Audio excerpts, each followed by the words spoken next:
কাউকে পছন্দ হলে তার দিকে তাকিয়ে রাসূল সাল্লাল্লাহু আলাইহি ওয়াসাল্লামের শেখানো এই দোয়াটি 11 দিন আপনি পড়ুন। যখনই তাকে দেখবেন 11 দিন এই দোয়াটি তার দিকে তাকিয়ে তাকিয়ে 3 বার করে পড়বেন, ইনশাআল্লাহ আল্লাহ তাকে আপনার ভাগ্যে কবুল করে নেবে। সুবহানাল্লাহ পড়েন। এটা হারাম কাজে ব্যবহার করা যাবে না। কাউকে যদি আপনার ভালো লাগে, তার প্রতি দেখলে আপনার মায়া লাগে, রাসূল সাল্লাল্লাহু আলাইহি ওয়াসাল্লামের একজন সাহাবী এসে বলতেছে, ইয়া রাসূলুল্লাহ আমার বিয়ে ঠিক হয়েছে। নবীজি বললেন, তুমি কন্যা দেখেছো? সাহাবী বলল, ইয়া রাসূলুল্লাহ আমি তো দেখিনি। বলো তুমি আগে দেখো, তার প্রতি অনুভূতি সৃষ্টি হলে এরপর তুমি তাকে বিবাহ করো।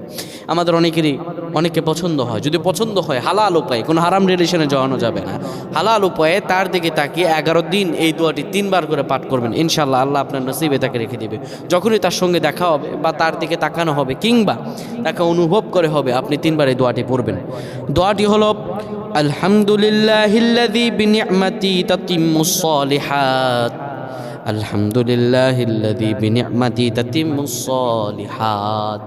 এই দোয়াটি আপনি 3 বার করে পড়বেন আর দুরূদ শরীফ পড়বেন, আল্লাহর কাছে দোয়া করবেন আমার আল্লাহ রব্বুল আলামিন আপনার কপালে তাকে লিখে দেবেন ইনশাআল্লাহ। ইনশাআল্লাহ পয়েন্ট।